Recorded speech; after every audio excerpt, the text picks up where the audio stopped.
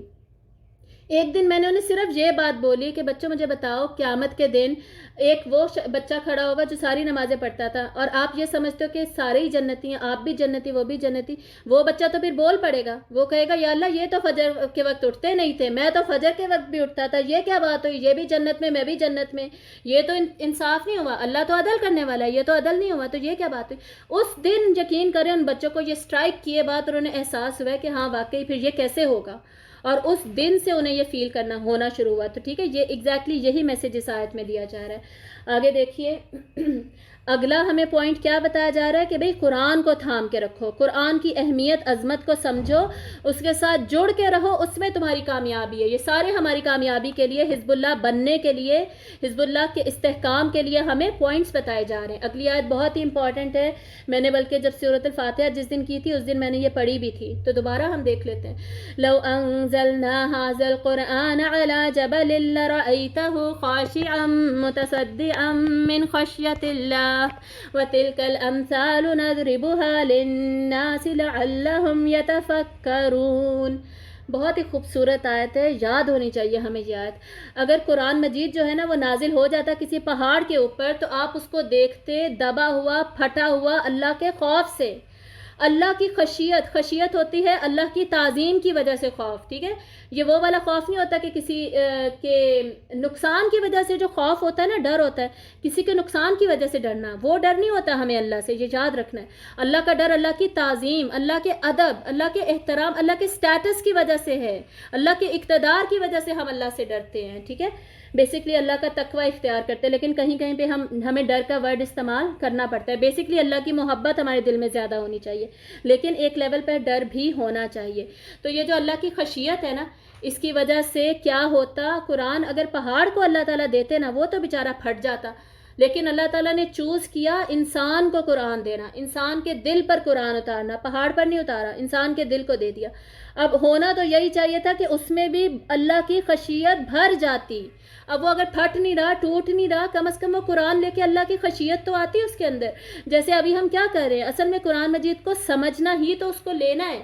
تلاوت اور قرآن کے 5 حقوق اس میں شامل ہوں گے, ٹھیک ہے, اس میں سے کوئی ایک حق ہم نکال نہیں سکتے, لیکن جو اس کو سمجھ کے ہم پہ اثر ہوتا ہے وہ کسی اور چیز کا اثر ہوتا نہیں ہے. بیسکلی سمجھنا کتنا زیادہ ضروری ہے. تو بیسکلی پہاڑ کا جو رسپانس تھا نا, کہ وہ تو پھٹ جاتا, یہ رسپانس ہونا چاہیے تھا ہمارے دلوں کا قرآن لینے کے بعد, قرآن سمجھنے کے بعد.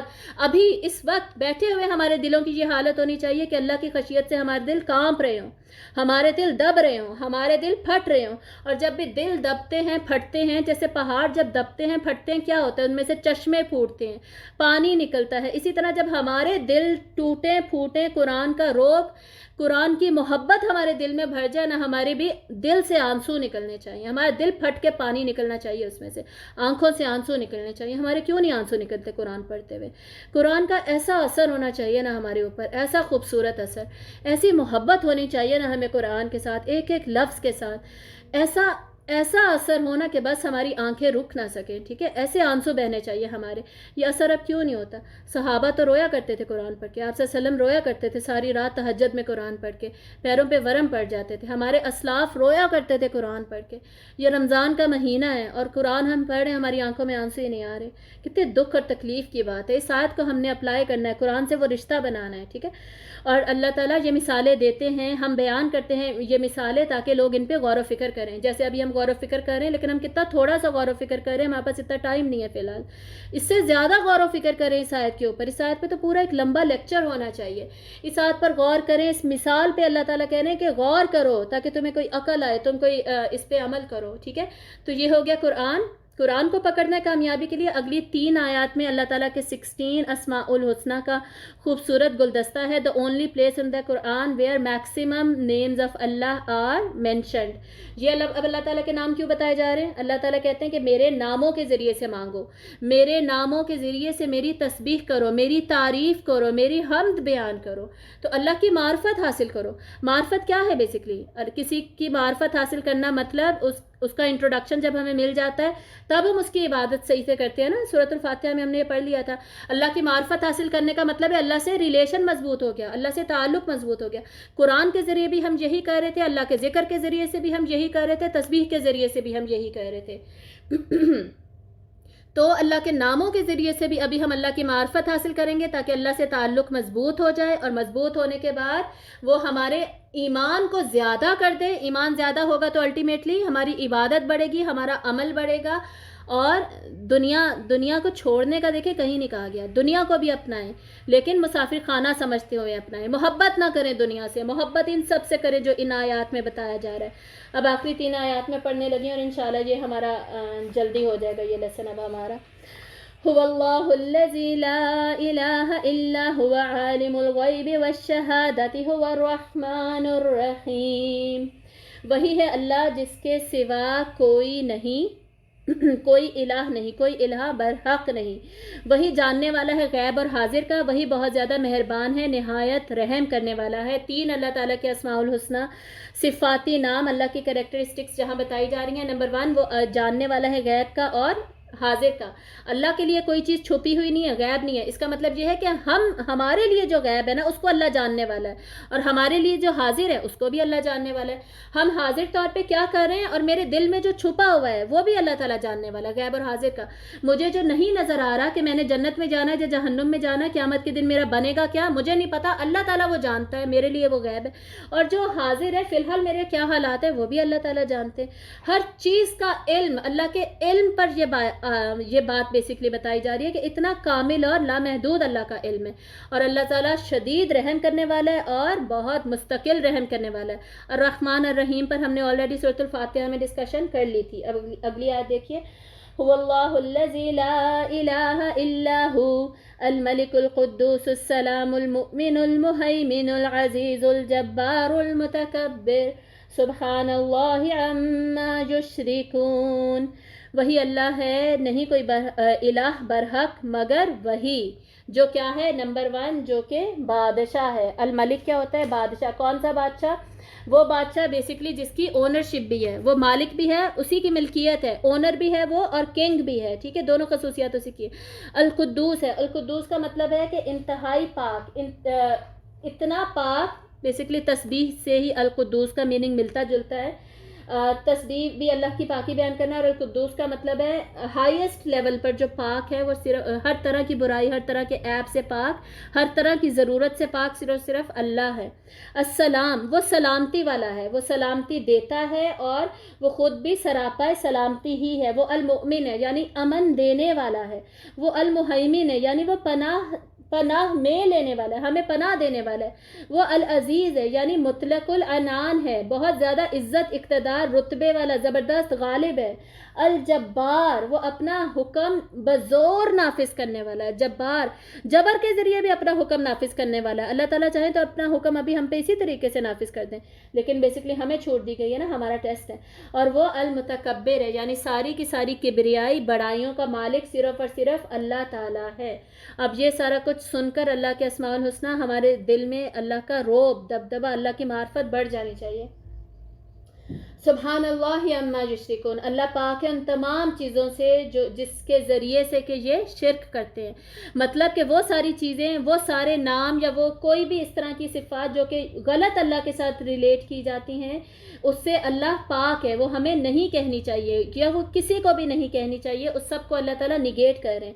هو اللہ الخالق البارئ المصور له الاسماء الحسنى يسبح له ما في السماوات والارض وهو العزيز الحكيم. وہی اللہ ہے جو پیدا کرنے والا ہے، وجود میں لانے والا ہے، صورت بنانے والا ہے. یہ 3 اللہ تعالیٰ کے وہ نام ہیں جو کہ بیسکلی اللہ تعالیٰ کی صفت خلق جو ہے، کریشن کے جو 3 مراحل ہیں اس کو ایکسپلین کر رہے ہیں۔ پہلا کیا ہے؟ اللہ تعالیٰ الخالق ہے۔ الخالق کا مطلب علماء نے لکھا ہے کہ اپنی تخلیق کا ایک نقشہ، ایک نمونہ بنا دینے والا۔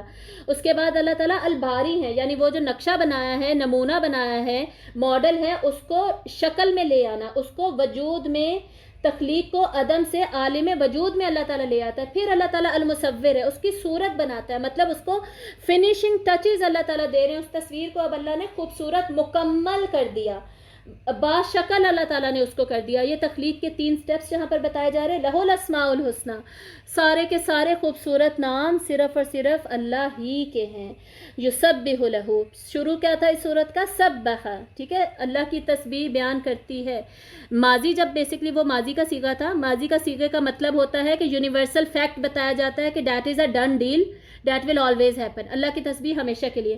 یہاں پر اب کیا ہے؟ یسبح مضارع کا صیغہ، مطلب پریزنٹ اینڈ فیوچر ٹینس، یہ بھی کور ہو گئے، پاسٹ پریزنٹ فیوچر آل کورڈ، ہر وقت ہر چیز کیا کر رہی ہے؟ اللہ کی تسبیح کرتی تھی، کرتی ہے، کرتی رہے گی، جو کچھ بھی آسمانوں اور زمین میں ہے، اور وہ بہت زیادہ زبردست ہے، بہت زیادہ حکمت والا ہے۔ یہ دونوں نام ہم آلریڈی پڑھ چکے ہیں، یہاں پر ہم اس صورت کو مکمل کرتے ہیں، اور ابھی انشاءاللہ میں تلاوت لگانے لگی ہوں، ہم اس خوبصورت صورت کی تلاوت سنیں گے اور پھر کمپلیٹ کر دیں گے۔ جیسے میں نے آپ کو پہلے بھی بتایا تھا، یہ پہلی 3 صورتیں لمبی ہیں، ٹھیک ہے، تو ان میں 1.5 گھنٹہ ہمیں لگ رہا ہے، آگے انشاءاللہ گھنٹے میں کور کر لیا کریں گے۔ چلیں اب ہم تلاوت سنتے ہیں انشاءاللہ۔ اعوذ باللہ من الشیطان الرجیم، بسم اللہ الرحمن الرحیم، سبح للہ ما فی السماوات وما فی الارض وهو العزیز الحکیم، هو الذی اخرج الذین کفروا من اہل الكتاب من ديارهم لأول الحشر ما ظننتم أن يخرجوا وظنوا أنهم مانعتهم حصونهم من الله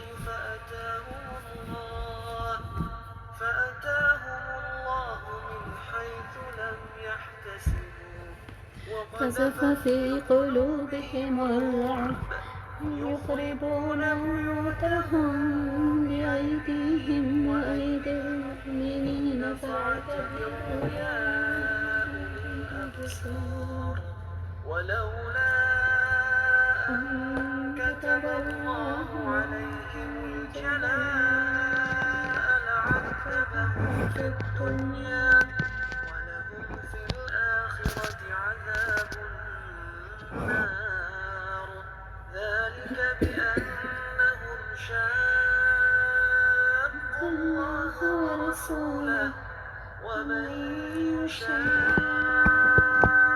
الله فإن الله شديد العقاب، ما قطعتم من لينة أو تركتموها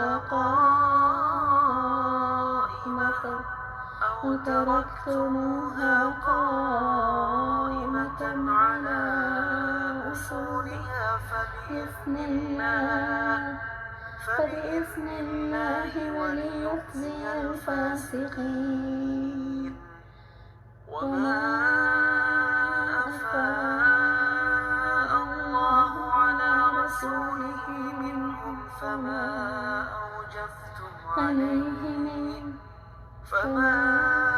أوجفتم عليه من خيل ولا ركاب ولكن الله يسلط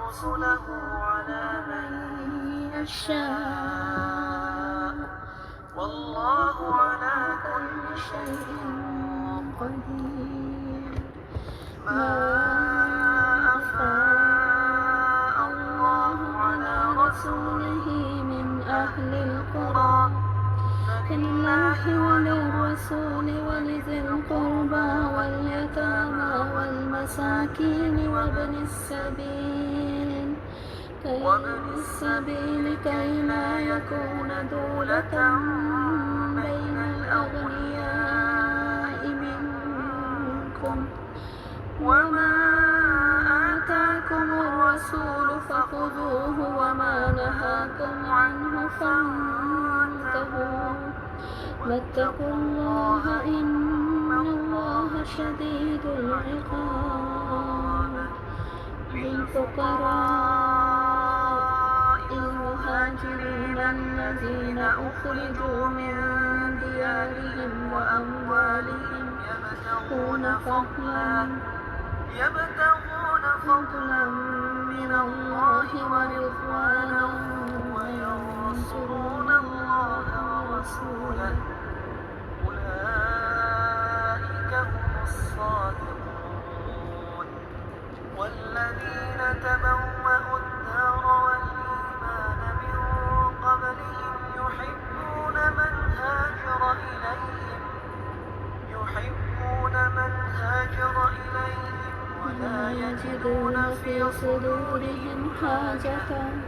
ولا يجدون في صدورهم حاجة مما أوتوا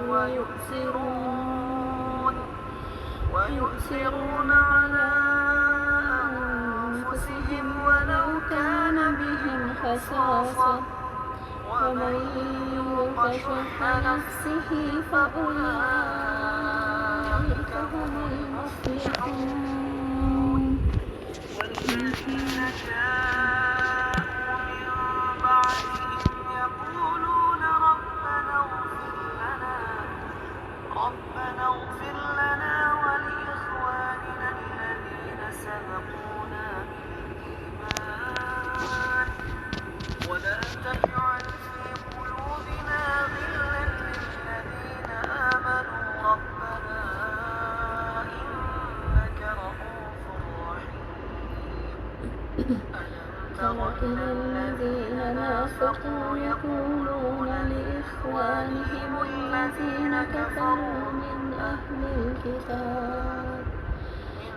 الكتاب لئن أخرجتم لنخرجن معكم ولا نطيع فيكم أحدا أبدا وإن قتلتم لننصرنكم والله يشهد إنهم لكاذبون لئن أخرجوا لا يخرجون معهم ولئن قتلوا لا ينصرونهم ولئن نصروهم ليولن الأدبار ثم لا ينصرون لأنتم أشد رهبة في صدورهم من الله ذلك بأنهم قوم لا يفقهون لا يقاتلونكم جميعا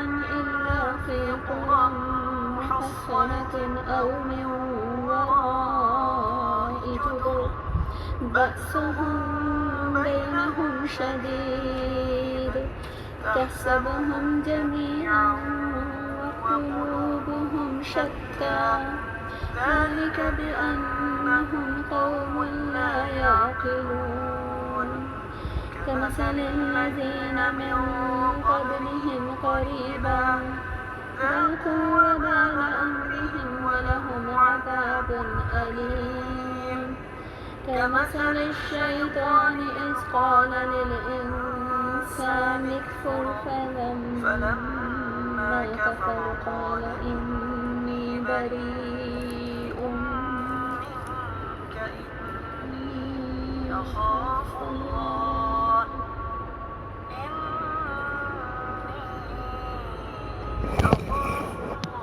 رب العالمين فكان عاقبتهما أنهما في النار خالدين فيها وذلك جزاء الظالمين يا أيها الذين آمنوا اتقوا الله ولتنظر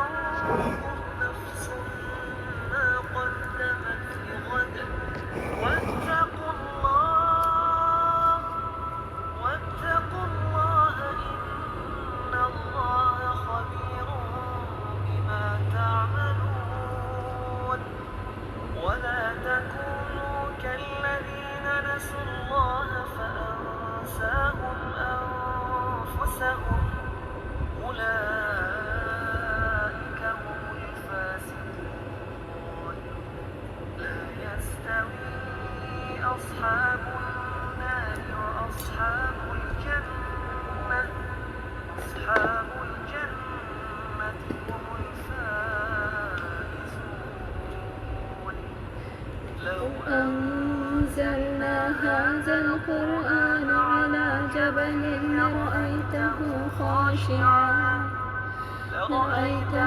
خاشعا متصدعا من خشية الله وتلك الأمثال نضربها للناس لعلهم يتفكرون هو الله الذي لا إله إلا هو عالم الغيب والشهادة هو الرحمن الرحيم هو الله الذي لا إله إلا هو الملك القدوس السلام المؤمن المهيمن العزيز الجبار المتكبر سبحان الله عما يشركون والله الخالق البارئ المصور له الأسماء الحسنى يسبح له ما في السماوات والأرض وهو العزيز الحكيم.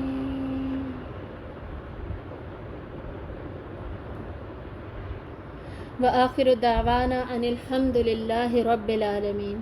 سبحانك اللهم وبحمدك نشهد أن لا إله إلا أنت نستغفرك ونتوب إليك.